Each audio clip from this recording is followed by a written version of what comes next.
तो हम लोग का आज टॉपिक है डेटा वैलिडेशन। डेटा वैलिडेशन क्या है, चलो देखते हैं। तो कभी भी कोई भी एप्लीकेशन हम लोग बनाते हैं जिसमें कोई फॉर्म बन रहा है। फॉर्म का मतलब हो गया जहां पे आप डेटा एंट्री कर सकते हैं, चाहे वो वेब बेस्ड है या डेस्कटॉप बेस्ड है। तो उसका एक बहुत की पार्ट होता है डेटा वैलिडेशन, या उसको फॉर्म वैलिडेशन बोलते हैं। जो भी यूजर जो आपके एप्लीकेशन को क्या कर रहा है, आपके एप्लीकेशन को यूज कर रहा है और उस पर्टिकुलर फॉर्म के अंदर डेटा एंट्री कर रहा है, तो वो डेटा जो भी एंट्री कर रहा है वो करेक्ट डेटा जाए, कंसिस्टेंट डेटा जाए, वो बहुत इंपॉर्टेंट होता है। क्योंकि अगर वेब बेस्ड एप्लीकेशन है तो क्लाइंट से जो डेटा जा रहा है वो प्रोसेस होगा, कहीं ना कहीं स्टोर होगा। तो जो डेटा जा रहा है वो करेक्ट डेटा जाएगा तो करेक्ट स्टोर होगा, गलत डेटा जाएगा तो गलत डेटा स्टोर हो जाएगा, और गलत डेटा स्टोर होगा तो आगे जाके बहुत प्रॉब्लम होगा। उसी तरह से अगर मान लो तुम्हारा डेस्कटॉप बेस्ड एप्लीकेशन है, तो वहां मान लो कि तुम्हारा डेस्कटॉप एप्लीकेशन खुला हुआ, वहां पे कोई डेटा डाल रहा है, वहां पे भी डेटाबेस में ही डेटा जाता है, चाहे वो लोकल कंप्यूटर पे डेटाबेस है या फिर कोई नेटवर्क में डेटाबेस है या फिर कोई इंटरनेट पे डेटाबेस है। तो एक्चुअली सिंपल सा बात है कि जब डेटा कैप्चर करते हैं तो ये इंश्योर करना कि जो भी डेटा डाला जा रहा है वो करेक्ट डेटा जाए और कंसिस्टेंट डेटा जाए, इसके लिए आपको करना पड़ता है validation. This validation ensure that the user fill in the correct data into the application so that we can process that data and save it for the future use। यहाँ ये लिखा कि वैलिडेशन क्या इंश्योर करता है कि जो भी यूजर डेटा फिल कर रहा है वो करेक्ट डेटा फिल करे ताकि वो प्रोसेसिंग उसका सही से हो पाए और फ्यूचर यूज के लिए वो स्टोर हो पाए। Normally user always fill out the form with the necessary information and it submit it. Generally क्या होता है कि जो मेन डेटा है वो डाल दिए, अब जो लगा करे बहुत लंबा है, छोड़ो इसको क्यों डालना है, तो उसको जनरली क्या करता है कि मेन डेटा डाल के फॉर्म सबमिट कर दिया। तो सबमिट कर दिया तो बहुत सारा ऐसा फील्ड होता है जो ब्लैंक रह गया। जैसे अगर अभी देखोगे कि मान लो कोई फॉर्म है, तो जनरली क्या होता है कि जहां पे हमको पता है कि हम कुछ फॉर्म में हमको एड्रेस से कोई मतलब नहीं है, हम एड्रेस डाले या ना डाले, उस एड्रेस का फ्यूचर में कोई यूज नहीं होने वाला, वो वेबसाइट कोई यूज नहीं करेगा, तो हम लोग वहां डॉट लिख के छोड़ देते हैं। कहीं पे कुछ रिमार्क्स लिखा हुआ है तो वहां पे डॉट या कुछ भी एबीसीडी टाइप करके छोड़ देते हैं। इससे होता है क्या है कि सर्वर के अंदर गलत डेटा चला गया या फिर ब्लैंक चला गया, तो उसी चीज से बचने के लिए वैलिडेशन करते हैं। तो होता क्या है कि बहुत तरह का वैलिडेशन होता है। जैसे मान लो तुम्हारा कहीं पे ईमेल आईडी डालना है, तो ईमेल आईडी का फॉर्मेट सही होना चाहिए। कोई ऐसा फील्ड है जिसको आप चाहते हैं कि वो रिक्वायर्ड हो, उसको ब्लैंक ना छोड़ पाओ तुम, तो उसके लिए तुमको ये चेक करना पड़ता है कि वो फील्ड खाली ना हो। कहीं पे तुम्हारा हो सकता है कि कोई यूआरएल डाल रहे हो, तुमको चेक करना होता है कि यूआरएल जो है वो सही फॉर्मेट में है कि नहीं है।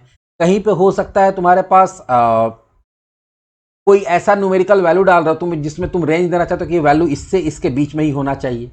तो बहुत तरह का वैलिडेशन होता है जब हम लोग फॉर्म बनाते हैं कि डेटा जब आप कोई भी फिल आउट कर रहा है फॉर्म के अंदर, तो डेटा प्रोसेस होने से पहले चेक हो, जैसे फॉर्म में डेटा भर के सबमिट किया गया तो वो चेक हो कि वो सही है या नहीं है।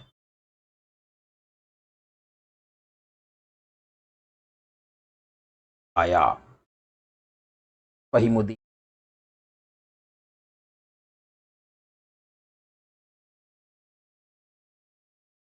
तो जनरली डेटा वैलिडेशन वही है कि आप कोई भी फॉर्म के अंदर डेटा अगर आप फिल आउट कर रहे हैं और आप चाहते हैं कि डेटा चेक हो तब जाके प्रोसेस हो या स्टोर हो, तो उसी प्रोसेस को बोलते हैं वैलिडेशन। अब वैलिडेशन दो तरह से होता है, एक होता है क्लाइंट साइड और एक होता है सर्वर साइड। तो क्लाइंट साइड के लिए जनरली हम लोग क्या करते हैं, जावास्क्रिप्ट वगैरह का यूज करते हैं कि फॉर्म में डेटा भेजने से पहले ही चेक कर सकते हैं।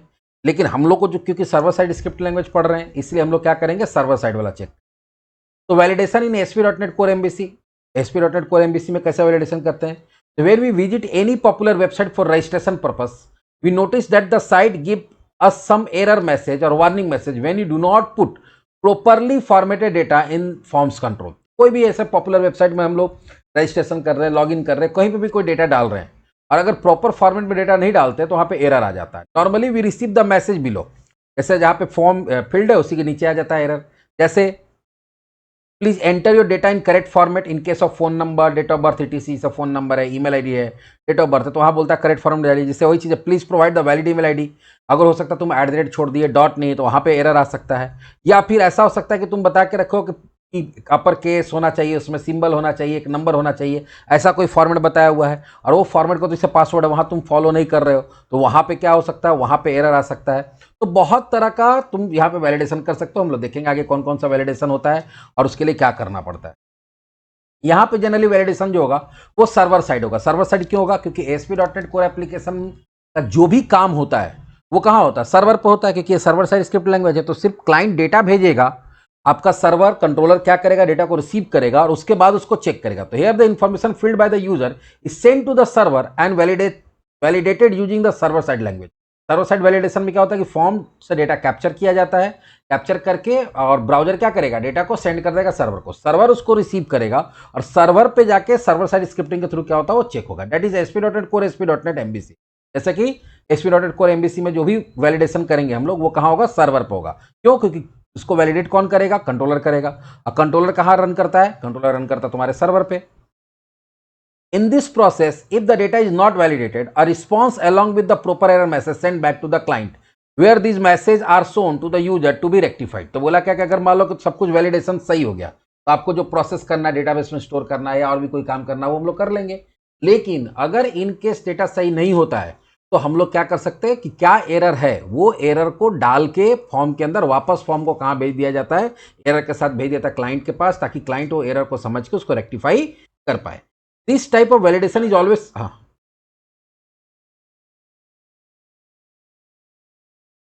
दोनों में से कोई एक ही करेंगे ना। अगर क्लाइंट साइड कर लिए तो फिर सर्वर साइड का कोई मतलब नहीं है, वो डेटा यहां क्लाइंट से जाएगा ही नहीं सर्वर को। हाँ तो वो फिर क्लाइंट साइड है, वो क्लाइंट साइड हो गया, वो क्लाइंट साइड हो गया। तो अगर क्लाइंट साइड कर रहे हो तो सर्वर साइड करने का जरूरत नहीं है, क्योंकि दो दो जगह चेकिंग का क्या मतलब है। जब मेरा क्लाइंट से डेटा अगर चेक होके ही जा रहा है तो इसका मतलब सब कुछ सही है। अगर क्लाइंट साइड स्क्रिप्टिंग तुम डाल के क्लाइंट साइड के थ्रू जावास्क्रिप्ट वगैरह के थ्रू तुम वैलिडेशन कर रहे हो तो तुम्हारा फॉर्म सबमिट ही नहीं होगा। सबमिट नहीं होगा तो डेटा वहां जाएगा ही नहीं। सबमिट तभी होगा जब सारा डेटा करेक्ट होगा। तो जब हम क्लाइंट के पास ही चेक कर लिए कि सारा डेटा करेक्ट है तो फिर आगे कोई चेक करने का मतलब है नहीं है।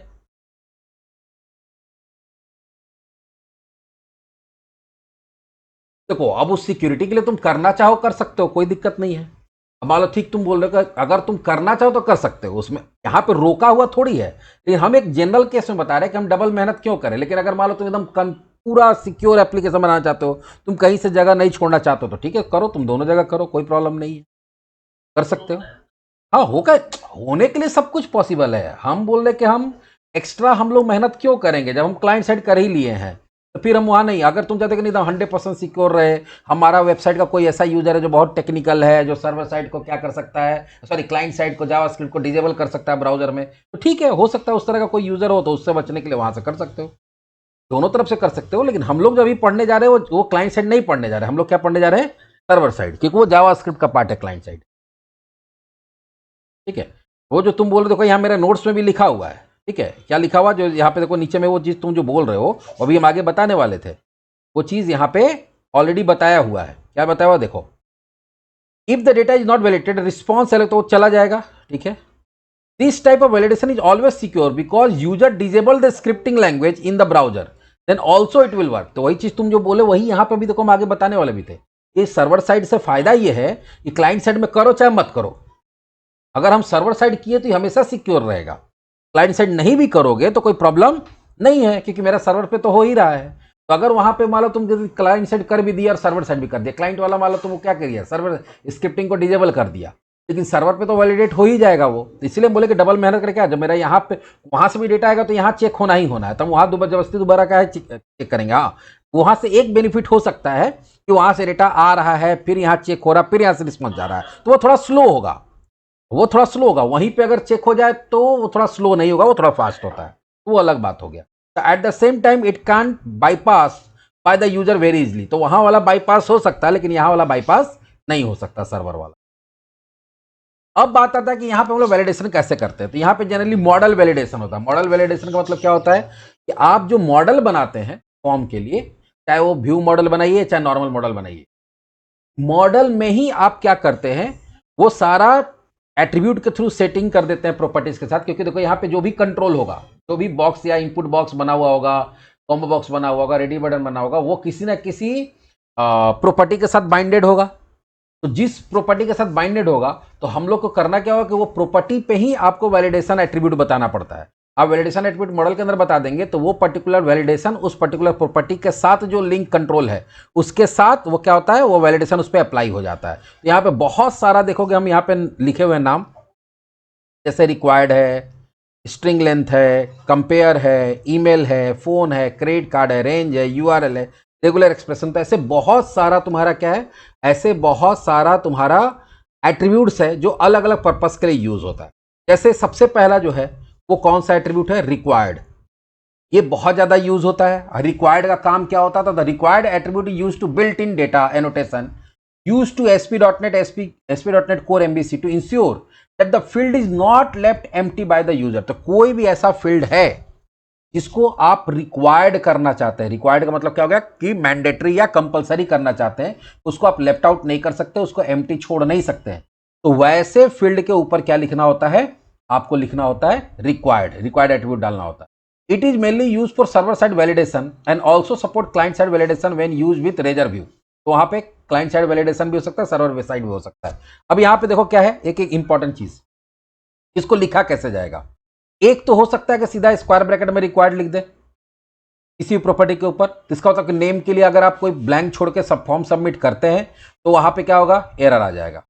ठीक है, लेकिन एरर क्या आएगा, तो वो एरर का जो मैसेज होगा वो डिफॉल्ट मैसेज जो इसको बताया गया वो होगा। लेकिन अगर तुम चाहते हो कि नहीं तुम्हारे हिसाब से मैसेज आए, तुम जो चाहते हो वो मैसेज आए, तो यहां पे रिक्वायर्ड के अंदर ब्रैकेट के अंदर आपको यहां पे एक देना होता है, एरर मैसेज इक्वल्स टू जो भी मैसेज है वो दे देंगे। जैसे अभी एक एग्जांपल से समझाते हैं रिक्वायर्ड को। तो एक काम करते हैं ना, हम लोग कुछ फॉर्म बनाते हैं और फॉर्म के अंदर जहां जो जरूरत होगा वो यूज करते चले। फॉर्म के लिए भी हम लोग क्या करते हैं, विजुअल स्टूडियो प्रोजेक्ट बनाते, साथ ही साथ बनाते चले जाएंगे, सबको समझते चले। नेक्स्ट क्या देते हैं, वैलिडेशन डेमो।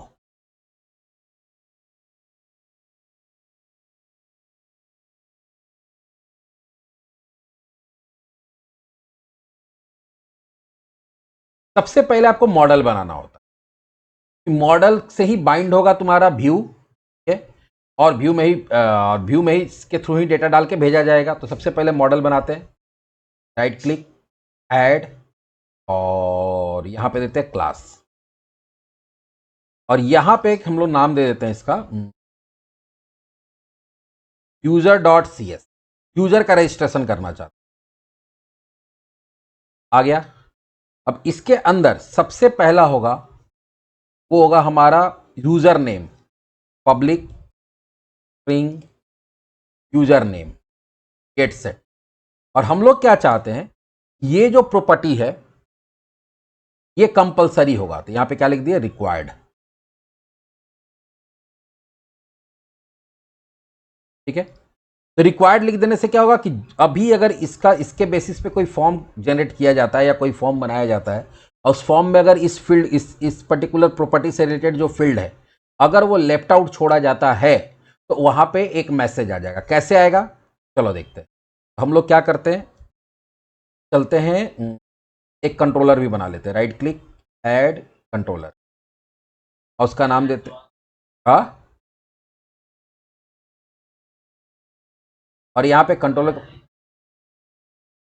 तुम्हारा रजनीकांत का म्यूट कर लो, बात कर रहा लगता है। हाँ हाँ बोलो, क्या बोल रहे हो, बोलो।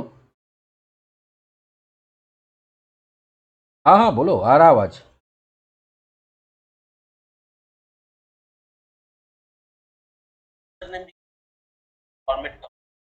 उसके लिए आगे बताएंगे ना, उसके लिए अगर फॉर्मेट है तो रेगुलर एक्सप्रेशन यूज करना पड़ेगा, आगे बता रहे हैं उसके लिए है, उसके लिए है, बताएंगे। यहाँ पे क्या है, अभी हम लोग एक कंट्रोलर लेते हैं और यहाँ पे देते हैं यूजर कंट्रोलर या account controller, sorry, account controller dot C S, और इसमें इंडेक्स के जगह पे हम लोग बनाते हैं पब्लिक आई एक्शन रिजल्ट और उसको करते हैं रजिस्टर। ये क्या करेगा, रिटर्न अपना व्यू रिटर्न कर, इसका व्यू ऐड करते हैं, राइट क्लिक, ऐड व्यू, का नाम क्या है, रजिस्टर SSTM आ गया। अब यहां पे हम लोग बाइंड करेंगे इसको किसके साथ, यूजर के साथ में। यहाँ मॉडल, यहाँ क्या दे देंगे, यूजर। अब हम लोग एक फॉर्म बनाते हैं। पहले देते हैं H1 class equals to P2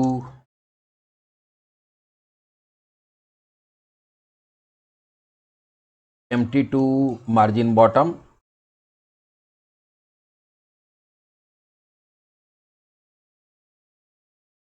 फिर यहाँ बनाते हैं div class equals to container,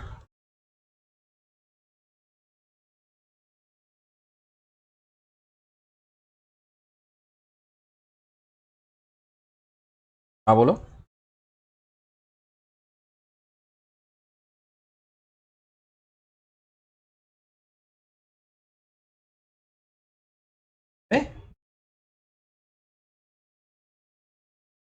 हाँ, टैग हेल्पर का ही यूज करेंगे। अभी जो टैग हेल्पर है ना, HTML हेल्पर, उसी का यूज करते हैं। हाँ, केवल हेल्पर MVC 5 का है ना। तो 5 से तो ऐसा थोड़ी कि 10 से हट गया है। ये तुम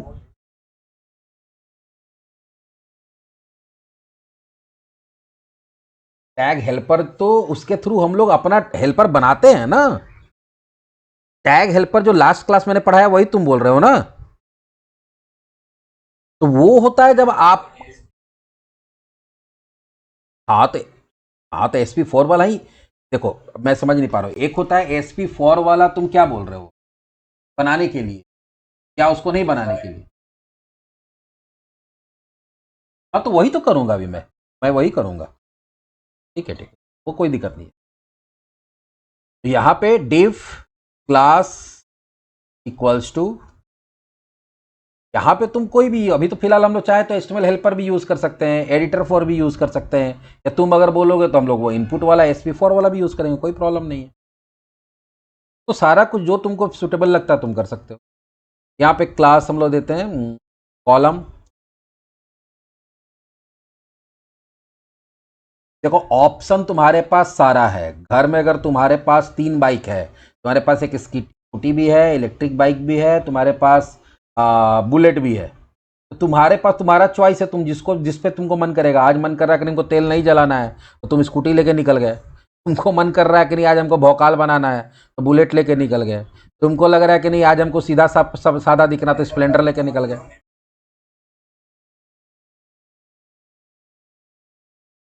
रिकमेंडेशन का मतलब होता है क्या, आपको यूज करना चाहिए, अभी ये चल रहा है। ठीक है, जैसा अभी मोदी जी बोले ना कि अभी अभी मोदी जी क्या बोले कि आपको पेट्रोल बचाना चाहिए, तो आपके पास 3 ऑप्शन है, तो आप अभी क्या करिएगा, आप इलेक्ट्रिक बाइक पे चलिएगा। रिकमेंडेशन है तो। हाँ, लेकिन अगर आप ऐसा थोड़ी कि करना ही है, रिकमेंडेशन का मतलब करना चाहिए, ये कंपलसरी नहीं है कि आपको यही करना ही है। जैसे हाँ, जैसे सलाह दिया गया कि आप पेट्रोल बचाइए, आपको मन है बचाइए, नहीं मन है तो मत बचाइए। ऐसा थोड़ी है कि आप इलेक्ट्रिक बाइक आपके पास होते हुए अगर आप पेट्रोल बाइक पे चलिएगा तो आपको कोई चालान कर देगा, ऐसा तो है नहीं। वो रिकमेंडेशन होता है कि आप कर सकते हैं, करेंगे तो अच्छा है। चलो अभी उस पर डिस्कस करेंगे हम लोग।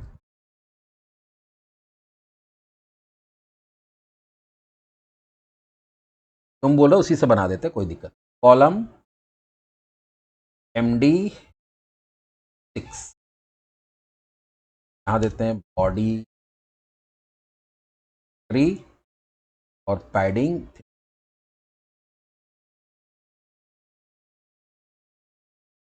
इसका कहना है कि जैसे हम यहाँ लेवल बनाएंगे और फिर यहाँ करेंगे SP4। ठीक है, अभी मेरे पास एक ही क्या है, यूजर नेम नाम से प्रॉपर्टी है, वही दे दिए। और क्लास इक्वल्स टू, यहाँ पे हम लोग दे देंगे form control, form label. Label बन रहा है ना।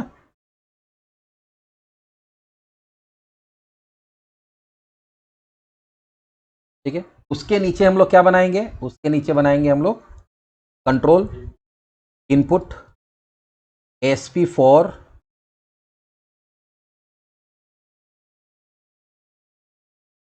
User name class equals to form,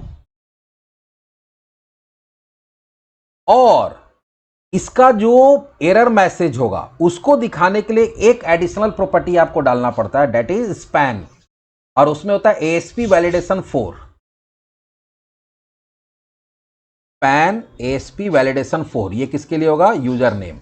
उसके बाद इसमें तुम क्लास दे सकते हो कि ये भैया कैसा दिखेगा, उसका कलर क्या होगा, वो सब दे सकते हो। ठीक है, यहाँ पे हम लोग समरी भी दे सकते हैं, इसको भी देना, दोनों दे सकते हो। समरी भी नॉर्मली ऊपर देना चाहिए, लेकिन अगर नहीं भी दे रहे तो कोई दिक्कत नहीं। समरी में क्या होता है कि समरी तब देते हैं जब तुम प्रॉपर्टी वाइज एरर ना बता के तुम एक ही साथ एरर बताना चाहते हो उसके लिए। या फिर कभी ऐसा होता है कि एरर, यहाँ पे जो तुम्हारा एरर मैसेज होता है या वैलिडेशन होता है, वो जो एरर दिखाता है वो दो तरह का होता है। एक होता है मॉडल एरर होता है और एक कस्टम एरर होता है। चलिए, अगर आपको लगता है कि कोई कस्टम एरर भी आने वाला है, अब कस्टम एरर क्या होगा आगे बताएंगे, तो उसके लिए ऊपर समरी डालना पड़ता है। फिलहाल अभी हम लोग कस्टम एरर का बात नहीं कर रहे, वो आगे का टॉपिक है, इसी चैप्टर में आगे बात करेंगे। दोनों कर सकते हैं, एक भी कर सकते हैं, लेकिन नहीं, दोनों तब करना जरूरी हो जाता है जब आपका कस्टम एरर भी है। अगर कस्टम एरर नहीं है, सिर्फ प्रॉपर्टी वाला ही एरर है, तो वहां पे सिर्फ ये करना है, उसको करना जरूरी नहीं, कंपलसरी नहीं है। चलो, अब यहाँ पे हम लोग का एक ही कंट्रोल बनाया है फिलहाल। अब आते हैं नीचे, एक डिप बनाते हैं फिलहाल, और इसके अंदर एक बटन लेते हैं, इनपुट टाइप इक्वल्स टू, अच्छा फॉर्म तो बनाए नहीं, देखो बात होने लगता है ना कभी कभी, दिमाग से कुछ निकल जाता है। अब यहाँ पे क्योंकि हम लोग नॉर्मल यूज करें इसलिए फॉर्म टैग यूज करेंगे, और मेथड इक्वल्स टू,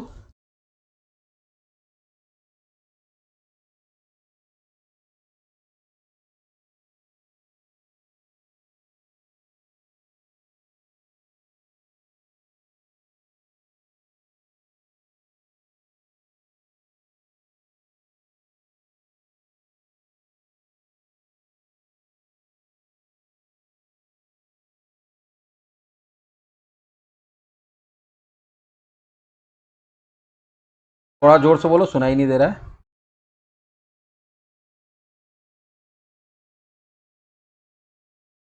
एक्शन तब लिखते हैं जब तुम्हारा किसी दूसरे एक्शन मेथड को फॉरवर्ड करना है। अब अगर तुम्हारा मान लो कि ये रजिस्टर है, अभी रजिस्टर का गेट से कॉल हुआ, रजिस्टर का पोस्ट को ही कॉल करना है, तो जनरली तुम ऐसा ही लिख सकते हो। लेकिन अगर तुमको रजिस्टर की जगह किसी और को भेजना है, किसी और नाम से तुम्हारा एक्शन मेथड है, तब वहां पर देना कंपलसरी हो। चलो इसको रन कराते हैं।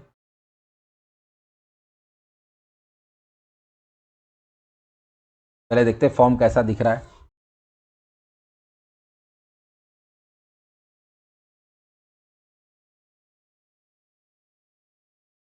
काउंट का रजिस्टर, और में कुछ नहीं, H1 में कुछ लिखे नहीं थे क्या? कहाँ से आएगा? रजिस्ट्रेशन फॉर्म प्लस, आप हम लोग देते हैं क्लास,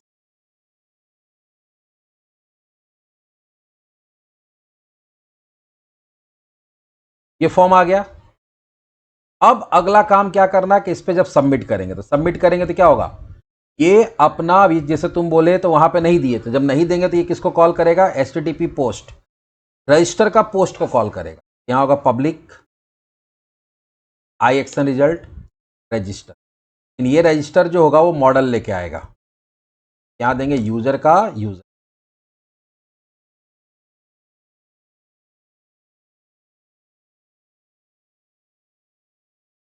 क्या बोल रहे हो?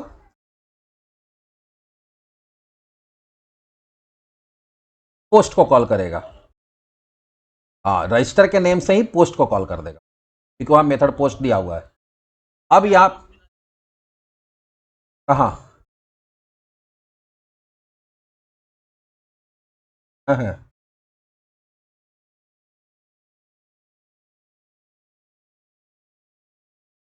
मे, मेरे हिसाब से फिर गेट को ही कॉल कराएगा, फिर वही फॉर्म दोबारा खुल जाएगा। देख लेंगे करके, वो भी करके देख लेंगे। अब यहां पे क्या है कि जब ये, हाँ,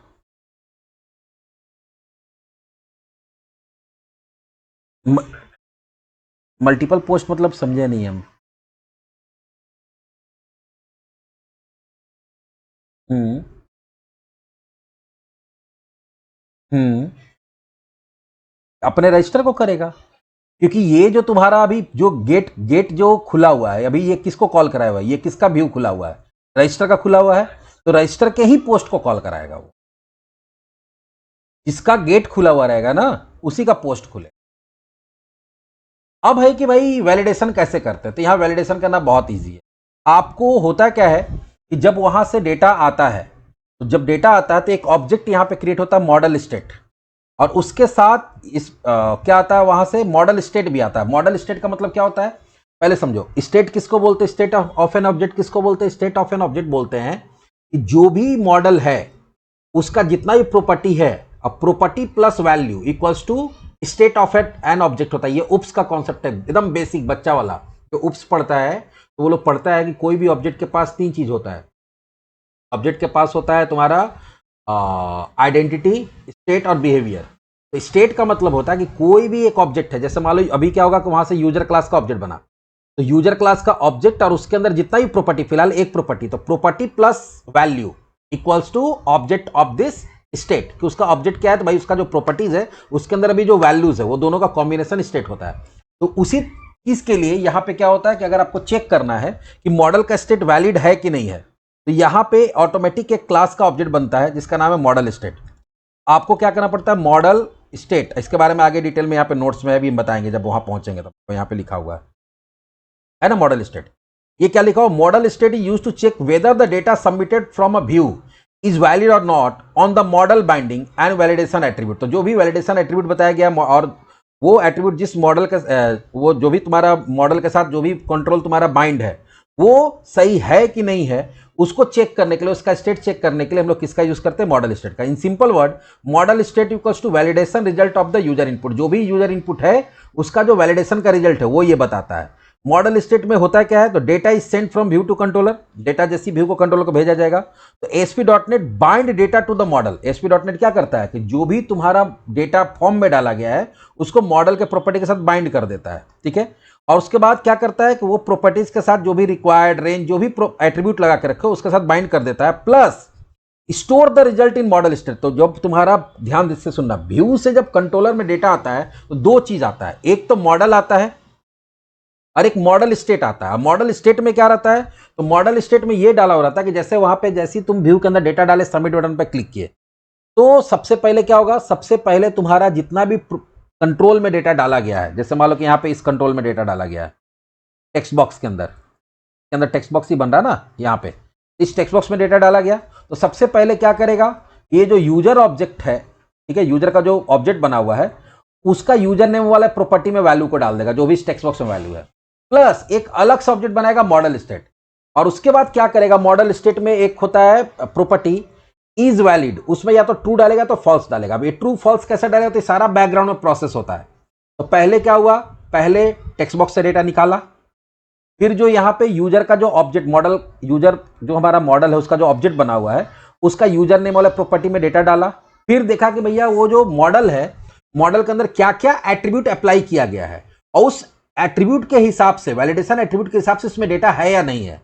अगर उस एट्रीब्यूट के हिसाब से डेटा है तब वो क्या करेगा, मॉडल स्टेट का इज वैलिड में क्या डाल देगा, मॉडल स्टेट का इज वैलिड में डाल देगा ट्रू।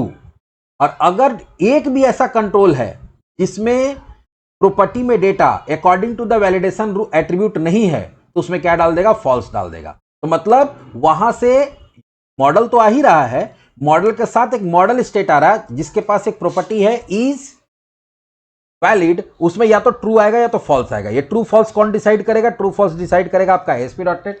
किसके बेसिस पे डिसाइड करेगा, तो आपका जो भी प्रॉपर्टीज है मॉडल के अंदर उसमें जो डेटा कंट्रोल से जा रहा है वो अकॉर्डिंग टू वैलिडेशन एट्रीब्यूट है या नहीं है। अगर अकॉर्डिंग टू वैलिडेशन एट्रीब्यूट है तो उसमें ट्रू रहेगा, नहीं तो फॉल्स रहेगा। तो आपको बस यहां पे एक ही काम करना पड़ता है कंट्रोल के अंदर, कि आपको ये चेक करना पड़ता है कि भैया जो वैलिडेशन आया है, मॉडल स्टेट आया है, उसमें is valid equals to true दो या नहीं दो, बात वही है कि अगर वो ट्रू है कि नहीं है। अगर वो ट्रू है तो ठीक है, और अगर वो ट्रू नहीं है तो आपको वापस कहां भेज देना पड़ता है, आपको बोलना पड़ता है कि रिटर्न व्यू, और यहां से मॉडल डाल के भेज देना होता है, सॉरी जो भी ऑब्जेक्ट है वो डाल के भेज देना।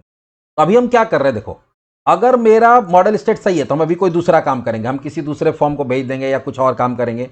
और अगर आपका मॉडल स्टेट सही नहीं है तो ये क्या करेगा, रिटर्न व्यू, अपने व्यू को रिटर्न करो। अब अपना व्यू मतलब कौन, ये रजिस्टर का ही व्यू रिटर्न करेगा, लेकिन रजिस्टर का कौन सा व्यू रिटर्न करेगा, ये वाला गेट वाला। तो वापस से वही फॉर्म खुलेगा, और वापस से जब वही फॉर्म खुलेगा तो यहां से ध्यान देखो, हम लोग यूजर भी पास किए हैं, तो जो डेटा तुम डाल के भेजे थे, अब यहां से जब ये यूजर को पास करेगा तो वो कहां आएगा, इसके पास आएगा, और वहां से जो डेटा आया है वो इसके अंदर स्टोर हो जाएगा, और जो भी डेटा वहां से डाला हुआ था वो वापस यहां दिखने लगेगा, और उसका जो एरर मैसेज है वो यहां पे दिखने लगेगा। फिलहाल अभी हम लोग देखते हैं। और अगर डेटा मान लो कि रिक्वायर्ड वाला तो कुछ भी नहीं आएगा। एक सेकंड सिर्फ तुम देख लो इसको, आउटपुट इसका यहां आया। हम लोग इसको क्या करते हैं, हॉट रिलोड किए या सबमिट पे क्लिक किया, वापस यही आ जा रहा है, एरर मैसेज नहीं आ रहा है। एक सेकंड रुक जाओ, बंद करके फिर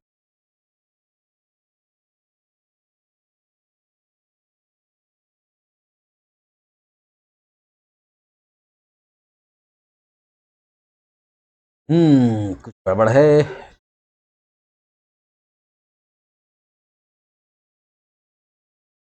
पहले देखते हैं कि ये फंक्शन कॉल हो रहा है कि नहीं हो रहा। ट्रू ट्रू देना जरूरी थोड़ी है, ये तुमको बताने के लिए बोले, क्योंकि अल्टीमेटली यहाँ पे इफ के अंदर या तो ट्रू आएगा तो फॉल्स आएगा। तो मॉडल स्टैक का ट्रू देगा तो यहाँ आ जाएगा, नहीं तो यहाँ आ जाएगा। अभी देखना कि ये रजिस्टर वाला कॉल हो रहा है कि नहीं हो रहा।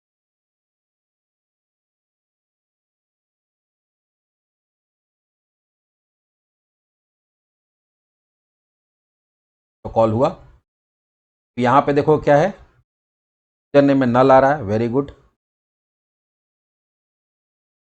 मॉडल स्टेट में क्या आया, फॉल्स। फॉल्स आया तो कहां चला गया,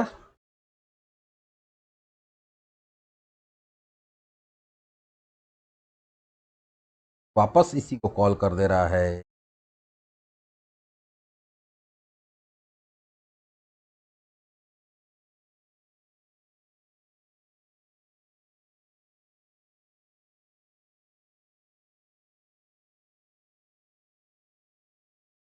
एक काम करते हैं, यहां पे देते हैं रिटर्न रीडायरेक्ट टू एक्शन।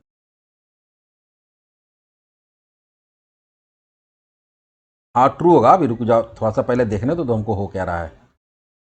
यहां पे हम लोग दे रहे हैं एक्शन नेम, ये इंडेक्स को कॉल कर देगा होम को। पर हम उसको सही करके देख लेते हैं, सही पे क्या काम कर रहा है। यहाँ पे कुछ भी डाल दिए, सबमिट किया, देखो सही हो रहा है तो ये क्या कर रहा है, होम के इंडेक्स को फॉरवर्ड कर रहा है। और गलत हो रहा है तो यहाँ पे एरर मैसेज आना चाहिए था, जो नहीं आ रहा, अब उसको हमको चेक कर।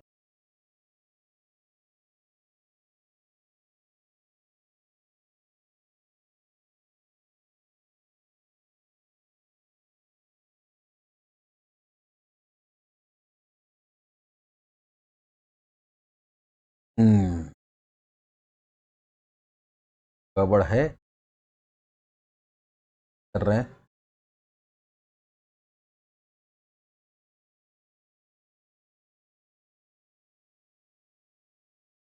पेन एसपी वैलिडेशन 4 भी दी, यहाँ पे आया फॉल्स हुआ, फॉल्स हुआ। वॉइस, किसी का माइक ऑन है क्या, बंद हो गया ना, किसी का माइक ऑन होगा। रिटर्न व्यू, ठीक है, रिटर्न व्यू में वापस तो ये आ रहा है, लेकिन यहाँ पे एरर मैसेज नहीं आ रहा ना, एरर मैसेज नहीं आ रहा। एरर मैसेज आना चाहिए ना, फॉर्म में तो दिए ही हैं हम लोग, यहाँ तो दिया ना, span SP validation for user name. अच्छा एक मिनट, स्पैन जब भी होता है वो कंटेनर टैग होता है, हम लोग यहाँ पे एम्प्टी टैग लेके आ गया, आया ना। वही बोले कुछ तो मिस्टेक है, बाकी सब कुछ सही है, रोज बना रहे ऐसा, प्रॉब्लम कहाँ हो गया। यहाँ पे एक्चुअली ये दोनों जो मेरा ये मेरा एम्प्टी टैग था, ये भी एम्प्टी टैग, देखो आया user name field is required. अब यहाँ पे क्या आ रहा है, ये मैसेज तो आ रहा है, लेकिन ये मैसेज हम लोग कहीं पे दिए नहीं है।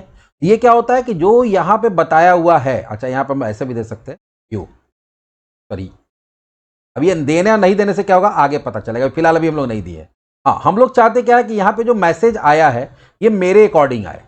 तो अगर आप अपने अकॉर्डिंग देना चाहते हैं, अभी किसके अकॉर्डिंग आया, एट्रीब्यूट के अकॉर्डिंग आया, एट्रीब्यूट को जो बताया वो बता दिया। तुमको यहाँ पे क्या करना पड़ेगा, यहाँ पे देना पड़ेगा ब्रैकेट के अंदर एरर मैसेज।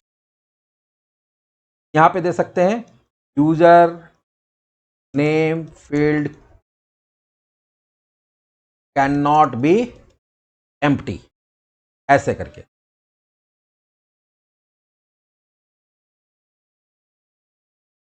पर इसको बंद करना होगा वापस इसको।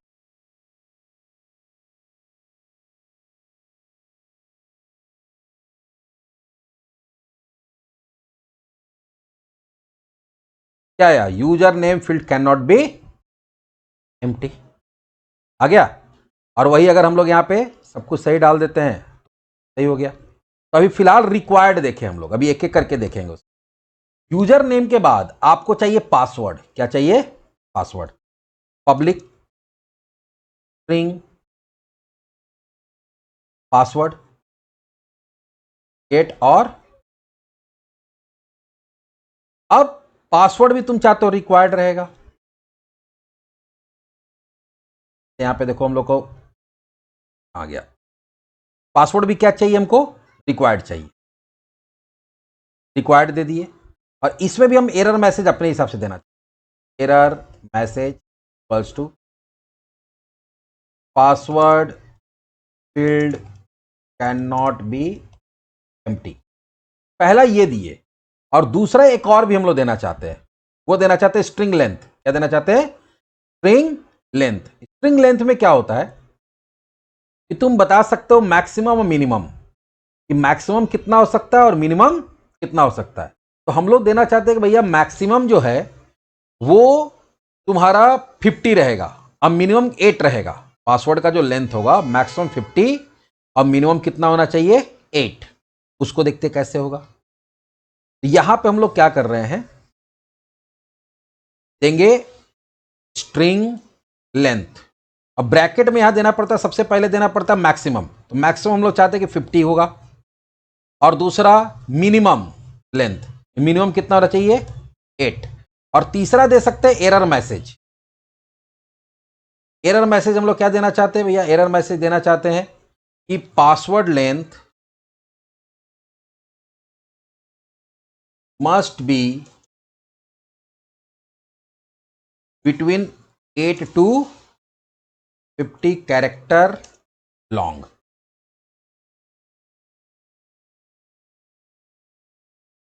अब इसमें देखो डबल लगा दिए, एक तो ये ब्लैंक अगर खाली छोड़ दोगे तो ये मैसेज आएगा, और कुछ भी टाइप कर दिए लेकिन वो 50 से ज्यादा है या 8 से कम है, तो कोई भी ऐसा फील्ड है जिसमें, इसे पासवर्ड का नहीं बता रहे, कोई भी ऐसा फील्ड है जिसमें तुम टेक्स्ट को क्या करना चाहते हो, टेक्स्ट के लेंथ को लिमिट करना चाहते हो मिनिमम और मैक्सिमम में, तो वहां पर हम लोग किसका यूज करते हैं, स्ट्रिंग लेंथ का। चलो अभी हम लोग पासवर्ड लेते हैं।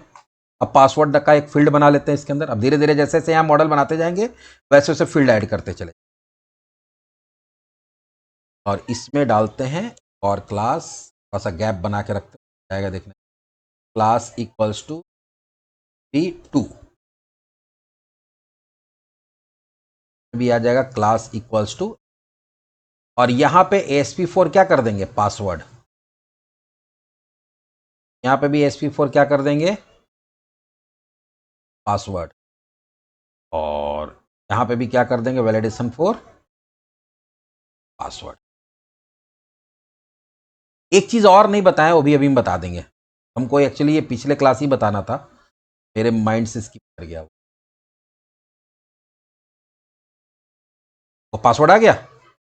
अब यहां पे हम लोग क्या करते हैं, दोनों में सबमिट क्लिक करते हैं। देखो तो पहले देखा user name field can not be empty, और देखो पहले एम्प्टी वाला चेक हुआ। अच्छा ठीक है, हम लोग क्या करते हैं, यूजर नेम दे देते हैं अमित 123, और यहां देते हैं PASS पास। अच्छा इसको टाइप इक्वल्स टू पासवर्ड देना पड़ेगा, और यहां क्या कर देते हैं, सबमिट।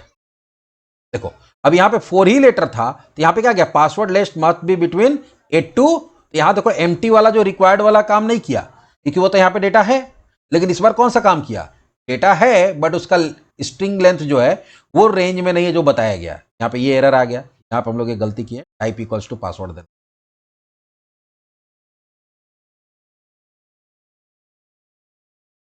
हाँ, एक चीज और हम बता रहे हैं कि जैसे यहाँ यूजर नेम, अब देखो जैसा प्रॉपर्टी का नाम है वही आ रहा है, यहाँ पासवर्ड आ रहा था, ठीक है पासवर्ड तो सही है, लेकिन यूजर नेम में तुम चाहते हो कि यहाँ पे गैप आए। तो होता क्या है कि ये जो ASP4 करके लेबल बनाते हैं हम लोग, इसमें जो भी प्रॉपर्टी का नाम है बाय डिफॉल्ट वही नाम यहाँ पे आ जाता है। तो अगर आप चाहें तो इसको चेंज कर सकते हैं with the help of display name attribute. User के अंदर जाएंगे और जो मेरा ये पहला प्रॉपर्टी है उसके ऊपर एक हम लोग लगा देंगे क्या, डिस्प्ले नेम। क्या लगाते हैं, डिस्प्ले नेम। तो इसका मतलब ये हो गया कि इस प्रॉपर्टी के लिए जब लेबल बनेगा तो हम लोग क्या देना चाहते हैं, तो उसके अंदर देना चाहते हैं हम लोग यूजर नेम स्पेस के साथ में, या ऐसा भी दे सकते हैं कि एंटर यूजर नेम। तो जब इसके लिए लेबल बनेगा, तो लेबल जब भी बनेगा चाहे तुम वहां पे डिस्प्ले 4 से बना रहे हो या ASP4 से बना रहे हो, ठीक है, किसी भी चीज से बना रहे हो, तो वहां पे लेबल जो होता है, जो बाय डिफॉल्ट क्या होता है, जो प्रॉपर्टी का नाम है उसके नाम से बनता है, उसके जगह पे किस नेम से बनेगा, जो यहां डिस्प्ले नेम लिखा हुआ। ये सारा मॉडल बनाते समय हम लोग डिसाइड करते हैं। अब इसको हॉट रिलोड करो, देखो वहां देखो क्या दिखेगा, क्या दिख रहा है, enter user name, enter password. ये भी हो गया। तीसरा अब हम लोग डालेंगे क्या, तीसरा डालेंगे हम लोग री एंटर पासवर्ड। तीसरा प्रॉपर्टी हमारा क्या होगा, री एंटर, और इसमें हम लोग एक और एट्रीब्यूट यूज, पब्लिक स्ट्रिंग री पासवर्ड। यहां री पासवर्ड दे दिए, गेट और सेट, और इसका डिस्प्ले नेम हम चेंज करना चाहते हैं, वहां देना चाहते हैं री एंटर पासवर्ड, ठीक है, यहां नाम दे दिया री पासवर्ड। अब यहां पे आते हैं हम लोग,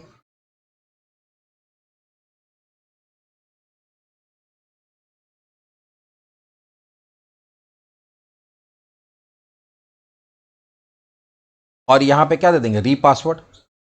यहां पे जो प्रॉपर्टी का नाम है वही देना आपको,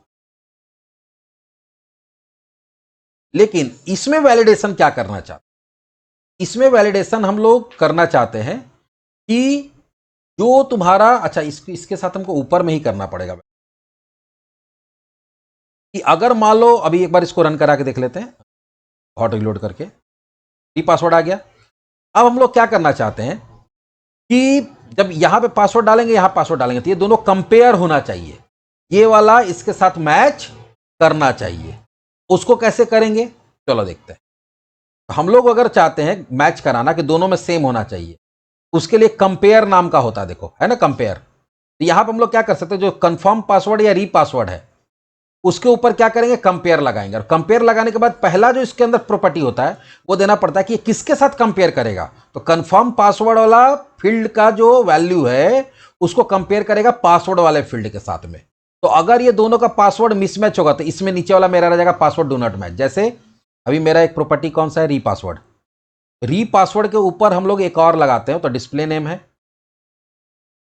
लगाते हैं कंफर्म। क्या लगाते हैं, कंफर्म, कि ये कंफर्म करेगा। क्या कंफर्म करेगा भाई, तो जब दो फील्ड के वैल्यू को आपको क्या करना पड़ता है, दो फील्ड कंपेयर, सॉरी कंफर्म बोल रहे हैं, दो फील्ड के वैल्यू को जब कंपेयर करना होता है तो यहां कंपेयर यूज कर। अब यहां पे हम लोग किस पे लगा रहे हैं, ये लगा रहे हैं हम लोग री पासवर्ड पे, लेकिन ये कंपेयर किसके साथ करेगा, ये कंपेयर करेगा जो पासवर्ड वाला फील्ड है उसके साथ में, ठीक है। दूसरा एरर मैसेज, एरर मैसेज क्या होगा, पासवर्ड डज नॉट मैच, भैया पासवर्ड मैच ही नहीं कर रहा, तो पासवर्ड डाला हुआ है लेकिन वो मैच नहीं कर रहा। देख लेते एक बार वापस से करके, तो हम लोग स्ट्रिंग लेंथ देख लिए, हम लोग रिक्वायर्ड देख लिए, और हम लोग कंपेयर देखे। देखो अब यहां यूजर नेम देते हैं,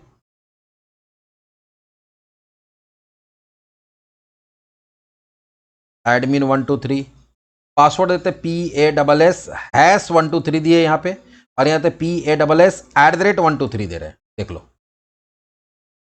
यहां @ है और यहां पे हैश है, तो यहां क्या करते हैं, सबमिट। क्या आया, पासवर्ड डज नॉट मैच, ठीक है। दोनों का पासवर्ड नहीं मैच करेगा, लेकिन अगर दोनों का पासवर्ड मैच कर जाएगा, PASS @123, ये SS@123। अब सबमिट करो, मॉडल स्टेट सही हो गया तो जहां हम फॉरवर्ड किया वहां चला गया। ये हो गया कंपेयर कि दो फील्ड के वैल्यू को अगर कंपेयर करना है, दोनों का अगर वैल्यू कंपेयर होके दोनों का वैल्यू सेम है तब आगे बढ़ने देना चाहते हैं, इस तरह से हम लोग क्या कर सकते हैं, कंपेयर का यूज कर सकते हैं। वो तो अपने आप आ जाता है, वो बूटस्ट्रैप में तो अपने आप आता है। यहां डालोगे कुछ भी लिखोगे देखो तो अपने आप आ रहा है बूटस्ट्रैप। वो फिर जावास्क्रिप्ट होता है, वो जावास्क्रिप्ट होता है। उसमें क्या होता है कि जब तुम चेकबॉक्स पे क्लिक करते हो ना तो ऑन चेक इवेंट पे तुमको वहां पे क्या करना पड़ता है, जो टेक्स्ट बॉक्स है उसका जो टाइप है वो रन टाइम में टाइप को पासवर्ड से क्या कर देता है, वो पासवर्ड से कर देता है टाइप इक्वल्स टू, वहां पे कर देते हैं हम लोग टेक्स्ट। अब फिर जब चेकबॉक्स हटाते हैं तो चेक कर लेते हैं कि अगर उसका वैल्यू फॉल्स है तो फिर से उसको पासवर्ड कर देते हैं, तो जावास्क्रिप्ट होता है।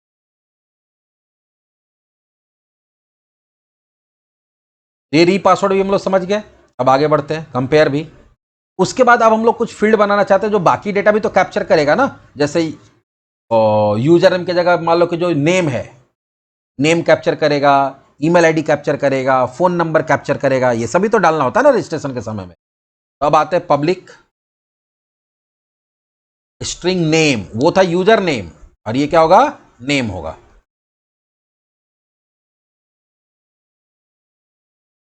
इसका हम लोग करते हैं कि भाई ये रिक्वायर्ड रहेगा,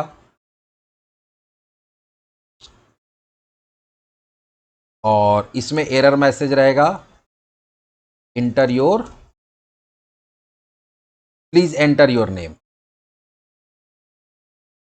या name field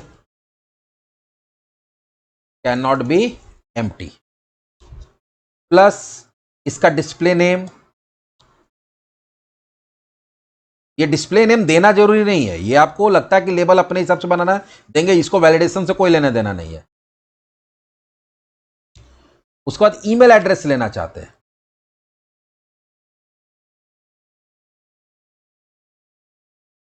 email get set. अब ईमेल में आप चाहते क्या हैं कि एक तो ईमेल आईडी ब्लैंक भी नहीं होना चाहिए, या ईमेल आईडी ब्लैंक छोड़ दो, यहां सीधा लेंगे ईमेल। ईमेल एड्रेस नाम से एक एट्रीब्यूट होता है, ये क्या करता है कि ईमेल के फॉर्मेट को चेक करता है, ईमेल का फॉर्मेट सही है कि नहीं है, उसमें @ होना चाहिए, एक डॉट होना चाहिए, एक डोमेन नेम होना चाहिए, तो वो इसको पहले से बताया हुआ। बस यहां पे तुम दे सकते हो क्या, इनवैलिड ईमेल आईडी,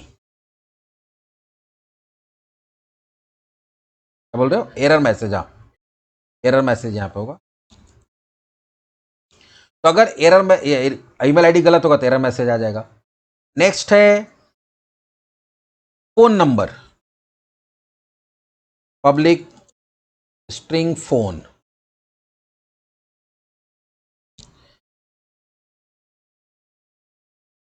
एक मिनट, हाँ हाँ,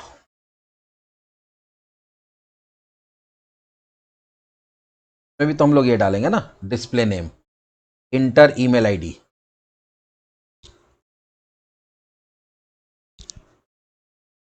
यहां पे हो जाएगा इंटर कॉन्टेक्ट नंबर। और इसमें क्या होता है, इसमें हम लोग डालते एक फोन नंबर नाम का, एक फोन नाम का एट्रीब्यूट होता है। ये क्या करता है, ईमेल वाला तो ईमेल चेक करता है। ईमेल में क्या चेक करता है, देखो, the email attribute is used to validate whether the field contain a valid email format. It check the structure, like उसमें @ होना चाहिए, .com.net, इस तरह का एक होना चाहिए प्रॉपर ईमेल का जो पैटर्न था वो चेक करता है। फोन में क्या होता है कि वो उसमें चेक करेगा कि अगर प्लस है कि नहीं है, प्लस भी होगा तो अलाउ करेगा, हाइफन होगा तो अलाउ करेगा, प्लस सिर्फ डिजिट्स होना चाहिए, उसमें लेटर्स नहीं होना चाहिए, वो इस तरह का पैटर्न को चेक करता है। फोन दे दिए, और इसमें भी देते हैं एरर मैसेज, इनवैलिड फोन। अब ये सारे के लिए, पहले इतना के लिए हम लोग क्या करते हैं, कुछ फील्ड्स बना लेते हैं, नेम का, ईमेल का और फोन का।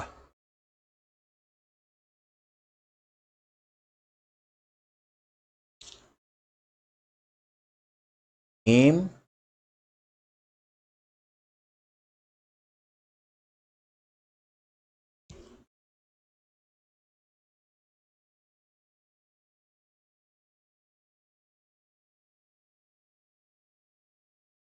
यहाँ तो टाइप होगा ही नहीं, टाइप अपने आप टेक्स्ट हो जाएगा।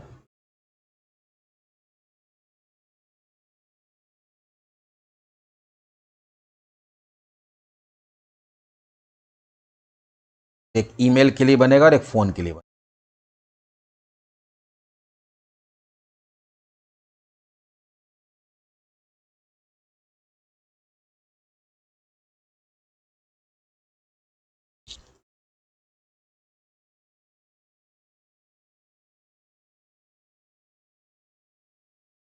यहाँ ईमेल और यहाँ हो जाएगा फोन।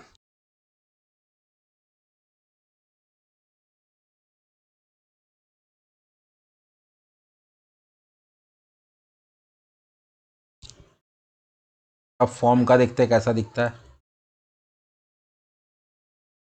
आ गया, सारी जगह एरर आ रहा है। अभी देखो ईमेल वाला में तो हम लोग रिक्वायर्ड नहीं दिए हैं, ईमेल में रिक्वायर्ड दिए हैं, देखो नहीं दिए हैं, फिर भी वो बोल रहा है, फिर भी वो क्या बोल रहा है कि वहां ईमेल आईडी नहीं मिल रहा। तो देखो कभी भी जब ईमेल एड्रेस यूज करते हैं, फोन यूज करते हैं, ये पहले चेक करता है रिक्वायर्ड के लिए। अगर वहां पे है ही नहीं तो वो अपने हिसाब से मैसेज दे दिया कि भैया है नहीं, और अगर वो है तब उसके फॉर्मेट के लिए चेक करेगा। अब चलो हम लोग फॉर्मेट डालते हैं सही, ऊपर से डेटा सारा सही डालते जाते हैं। pass@123, pass@123। अब यहाँ नेम भी सही डाल देते हैं, या नेम अभी नहीं डालते हैं, ईमेल आईडी डालते हैं। ईमेल आईडी डालते हैं क्या, ABCD। मोबाइल नंबर कुछ भी डाल देते हैं। अब देखो ये क्या देता है एरर। पहले तो ये देखो यहाँ पे एरर क्या दे रहा है, please include @ in the email address. @ है ही नहीं। अब ये देखो यहाँ पे तुम ध्यान अगर दिए या नहीं दिए, ये फॉर्म सबमिट ही नहीं हुआ। तो यहां पे देखो एक जगह लिखा हुआ था कि बहुत सारा चीज जो है ये ऐसा एट्रीब्यूट है जो क्लाइंट लेवल पे भी चेक करता है, ब्राउजर को इंफॉर्मेशन देता है कि आपको ये चेक करना है। यहां पे देखो एक लाइन लिखा हुआ था,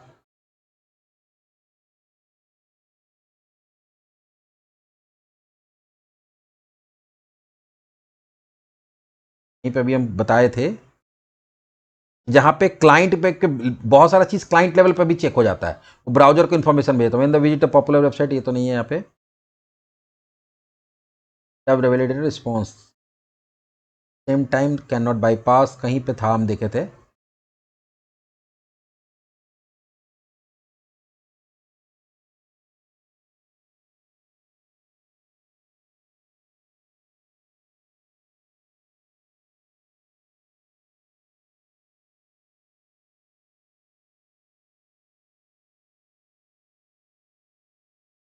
हाँ यहाँ पे देखो लिखा हुआ, it is mainly use to server side validation and also support client side validation when user razor view. View अगर हमें क्या होता है कि बहुत सारा ऐसा एट्रीब्यूट होता है जो तुम्हारा क्लाइंट लेवल पे ही चेक कर लेता है। तो ये देखो ये यहीं पे चेक कर लिया। अब हम लोग यहां फिर से देते हैं सही फॉर्मेट में, ABC@, और यहां जीमेल लिखते हैं, .com नहीं लिखते। देखो तो इस बार क्या हुआ कि @ वाला वहीं चेक किया, @ वाला वहीं चेक किया, लेकिन यहां पे क्या किया, @ जैसी दे दिए तो देखो एरर मैसेज हटा दिया। अब यहां पे देखो इनवैलिड फोन नंबर बोल रहा है। क्यों बोल रहा है, क्योंकि इसमें डिजिट के साथ नंबर भी आ रहा है, लेकिन अभी हम लोग डिजिट्स दे देते हैं। अब सबमिट करते हैं, ये भी एरर खत्म हो गया। अब कौन सा बच गया, इधर वाला एरर बच गया। नेम में डाल दो कुछ भी, वो भी एरर खत्म हो गया। पासवर्ड में डाल दो,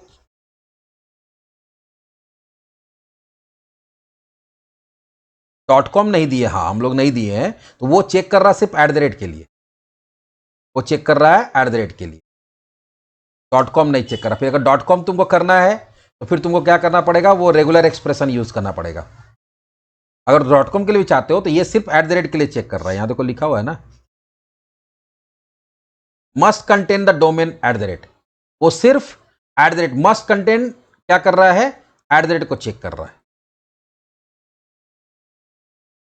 और अगर तुम चाहते हो कि नहीं वो भी चेक हो तो उसके लिए करना पड़ेगा। फिर इसी तरह से क्रेडिट कार्ड का होता है।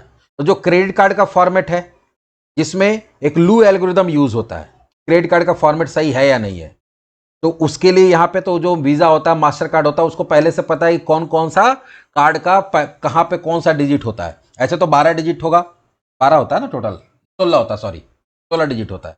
एक तो 16 डिजिट के लिए चेक करेगा, बीच में स्पेस चेक करेगा, और उसके बाद बाकी चीज चेक करेगा। तो अभी तो क्रेडिट कार्ड वाला हम लोग कोई सा फील्ड बनाए नहीं है। एक होता है रेंज। रेंज में क्या होता है कि आप जैसे स्ट्रिंग लेंथ वाला में रेंज दिया ना कि मिनिमम मैक्सिमम, वैसे कोई न्यूमेरिकल फील्ड है और उसमें तुम देना चाहते हो क्या, उसमें एक रेंज देना चाहते हो कि तुम्हारा मिनिमम वैल्यू इतना होना चाहिए और मैक्सिमम वैल्यू इतना होना चाहिए। जैसे एज है, एज में तुम दे सकते हो भाई जो भी मेरे यहां रजिस्टर कर रहा है उसका मिनिमम वैल्यू 18 होना चाहिए, मैक्सिमम वैल्यू कितना होना चाहिए 16। तो जो भी नंबर आएगा उस नंबर में तुम्हारा वो नंबर क्या होगा, इसी के रेंज में होगा। एज डाल ही देते इसमें, इतना कुछ डाल दिए तो। और एक यूआरएल के लिए होता, तो ये तो यूआरएल के लिए क्या होगा कि कहीं पर अगर तुमको यूआरएल वाला कुछ ले रहे हो डेटा, जैसे यहां पे साइट यूआरएल है, तो यूआरएल का फॉर्मेट चेक करेगा किस तरह का फॉर्मेट में यूआरएल है या नहीं। और उसके बाद आता है रेगुलर एक्सप्रेशन। रेगुलर एक्सप्रेशन का भी यूज बताएंगे हम। पहले एक एज वाला भी लेके दिखाई देते हैं। बाकी क्रेडिट कार्ड वगैरह भी तो हम लोग को अभी यूज करना नहीं है। यहां पे हम डाल दिए नोट्स में कि कभी जरूरत पड़ गया क्रेडिट कार्ड का कर सकते हो। तो यहां प्लस डाल के देखते एक बार, +91 +91 भी लिया ना, डैश भी लिया, तो प्लस को वो अलाउ करता है, डैश को अलाउ करता है। कब आ जाते हैं एज में, पब्लिक आईएनटी एज। देखो जब हम लोग रेंज देंगे तो यहां पे तुमको उसका डेटा टाइप न्यूमेरिकल होना चाहिए। रेंज यहां पे क्या देना आपको, मिनिमम वैल्यू मैक्सिमम वैल्यू। तो एक क्या देना होगा, पहला पैरामीटर मिनिमम, दूसरा मैक्सिमम। तो देते हैं 18 से लेकर, चलो 60 ही देते हैं। और एरर मैसेज क्या हो जाएगा, एज मस्ट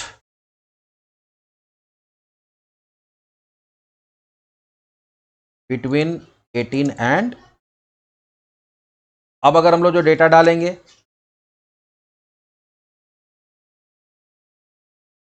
अच्छा इसका तुम लोग अभी बनाए नहीं ना फील्ड,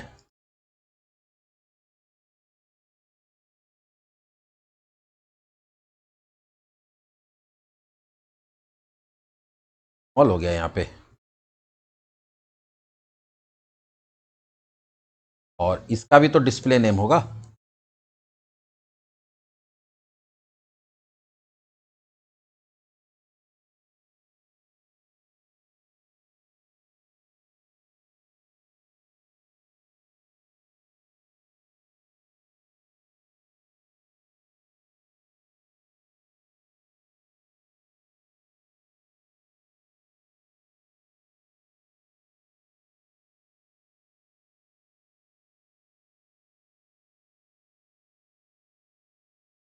आ गया। अब यहां पे डाल दो 34, क्या आ रहा है, लेकिन यहां डालते थे 12, तो 12 डाले तो क्या आ रहा है 18 से कम। यहां डालते 65, यहां पे एरर क्या आ रहा है, age must be between 18 and. जो रेंज बताया गया उस रेंज से ज्यादा या उस रेंज से कम रहेगा तो यहां पे एरर आ जाएगा।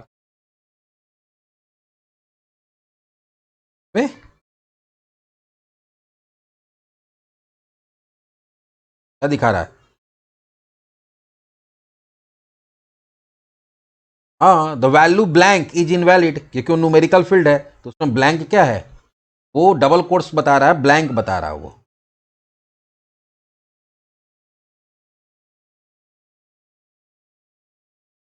मतलब हम्म, तो फिर रिक्वायर्ड डाल दो वहां पे, यहां पे रिक्वायर्ड डाल दो।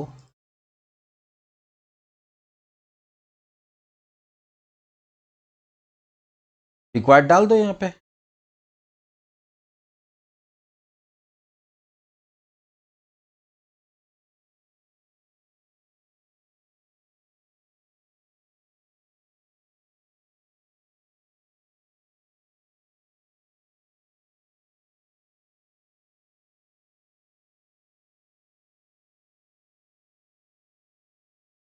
क्या बोल रहे हो,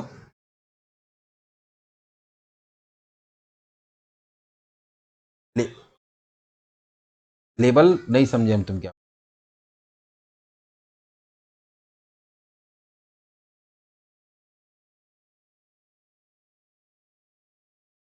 यहां पे लेबल बनाए।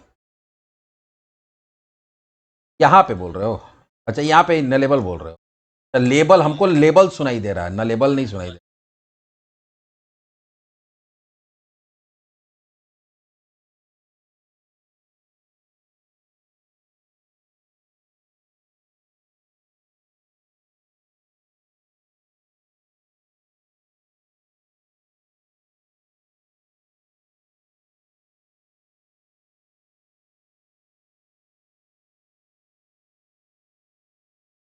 अब आ रहा है, हाँ, नलेबल बनाना पड़ रहा है।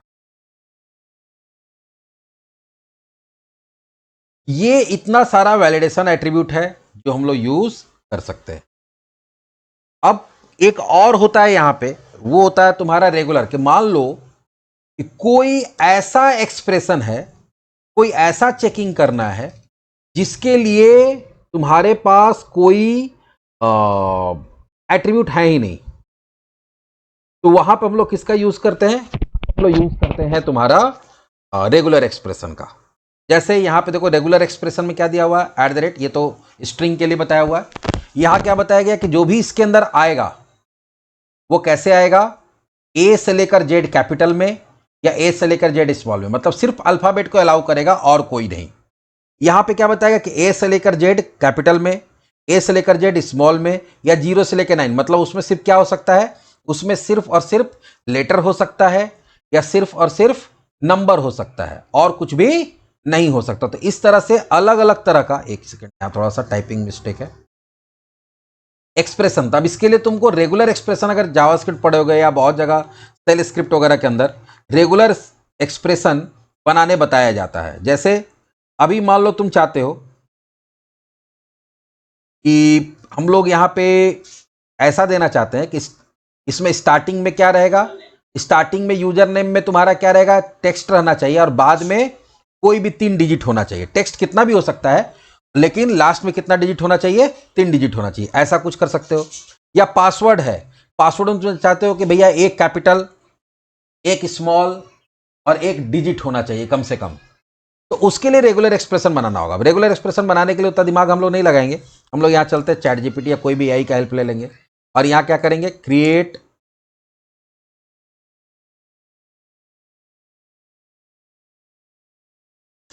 a regular expression to validate password having minimum one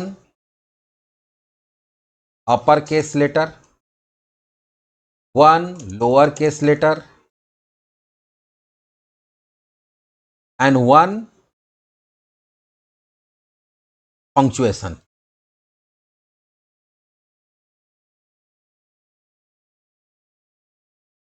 punctuation, हाँ, स्पेशल कैरेक्टर भी ले सकते हैं, कोई दिक्कत नहीं। पंक्चुएशन वही हुआ, स्पेशल कैरेक्टर। जेनरेट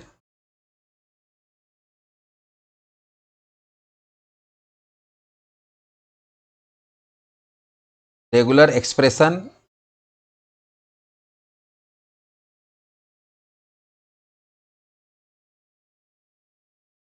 एट्रीब्यूट और above mentioned एक्सप्रेस, तो और क्या।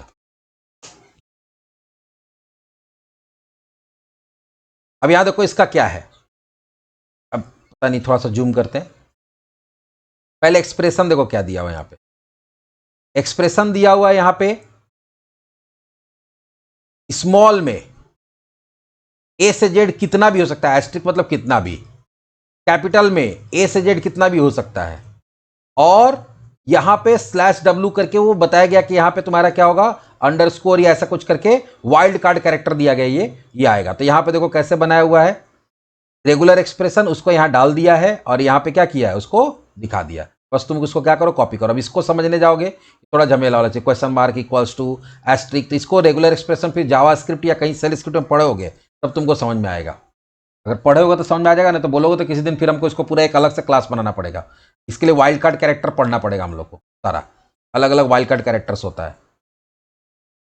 जितना दिख रहा है ना, ए से लेकर Z, square bracket, question mark, equals to, dot, ये सारा वाइल्ड कार्ड कैरेक्टर है।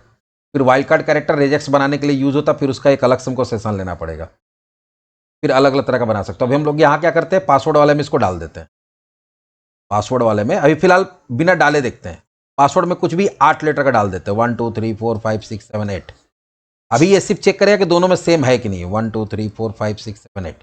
देखते हैं कि एरर हटता है कि नहीं हटता है। पासवर्ड वाला एरर हट गया ना, ठीक है। लेकिन हम लोग उसी में अब रेगुलर एक्सप्रेशन डालते हैं।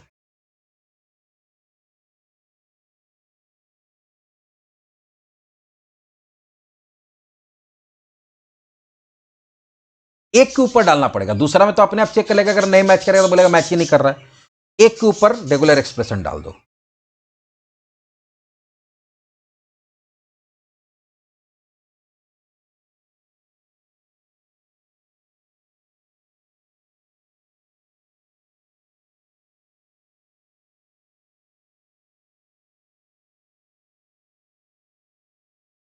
आ गया। अब डालते हैं 1 2 3 4 5 6 8, 1 2 3 4 5 6 7 8। मैच ही नहीं किया, 1 2 3 4 5 6 7 8। वो टाइपिंग में कुछ छूट गया होगा, 1 2 3 4 5 6 7 8। अरे यार कहाँ डाल दिए इसको, आ रहा है, ले लिया ये।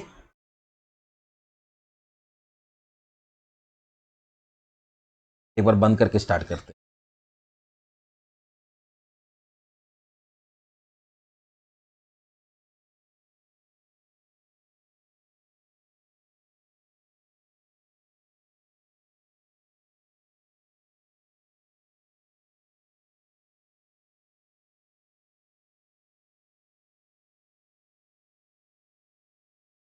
देखो आया, password must contain at least 1 upper case letter, 1 lower case letter and 1 special character.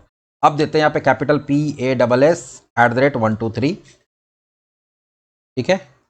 फिर कैपिटल PASS @123। अब सबमिट करते हैं। एरर हट गया। इस तरह से अलग अलग तरह का रेगुलर एक्सप्रेशन तुम जनरेट करवा सकते हो। अभी हम लोग ब्लेस्ड हो के AI है, इसलिए ज़्यादा दिमाग लगाने की जरूरत नहीं है। वाइल्ड कार्ड नहीं समझ में आता, कोई दिक्कत नहीं है। जैसे अभी मेरा यहाँ यूजर नेम है, यूजर नेम के ऊपर भी हम लगाना चाहते हैं। चलो तो हम लोग प्रॉम्प्ट दे देते हैं। आ गया, किसके अंदर था, बंद कर दिए क्या हम लोग, बंद हो गया, कोई दिक्कत नहीं है।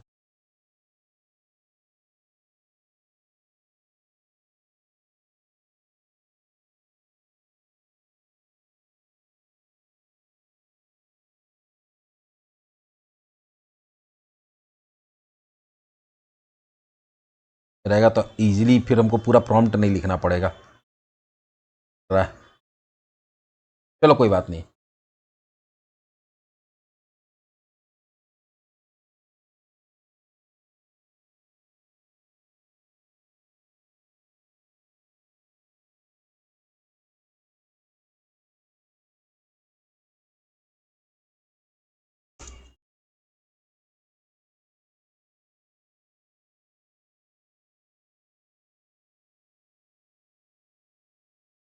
Multi letter text and followed by 3 digits, last में 3 डिजिट होना चाहिए, है ना। देखो इस तरह से यहाँ पे देखो रेगुलर एक्सप्रेशन हमको मिल गया। अब इसी को हम लोग कहाँ पुट कर देंगे, इसी को पुट कर देंगे, रेगुलर एक्सप्रेशन वाला यहाँ से कॉपी पेस्ट करते हैं ये।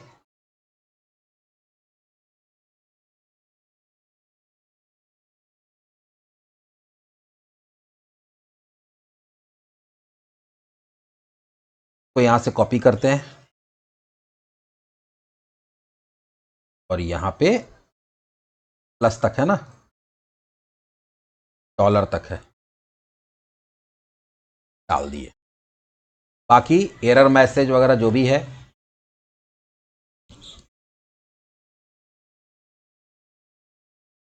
User name must be start with text followed by 3 digits।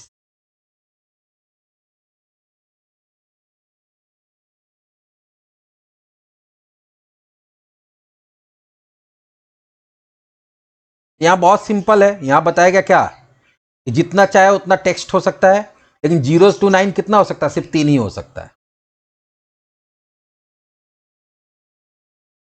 बंद करके ही चालू करना पड़ेगा, अप्लाई होता नहीं है।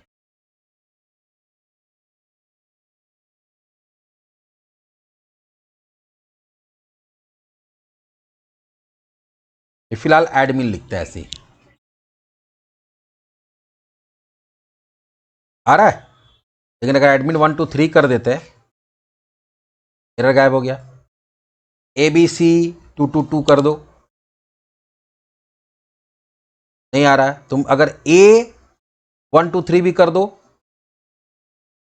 अच्छा 1 2 3 सिर्फ करते हैं तब एरर आ रहा है। लेकिन अगर एक भी लेटर इधर लिख दिए, जैसे A भी डाल दिए, कोई प्रॉब्लम?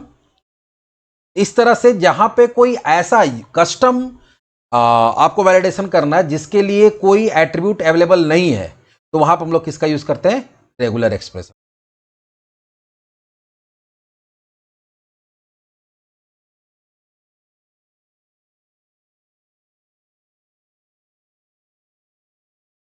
तो बाकी अब इसमें बच गया है तुम्हारा वैलिडेशन समरी और कस्टम एरर, जो कि प्रॉपर्टी एरर नहीं होता है, तो उसके बारे में हम लोग अब थर्सडे को डिस्कस करेंगे। कल तो क्लास नहीं है, थर्सडे को मिलते हैं हम लोग।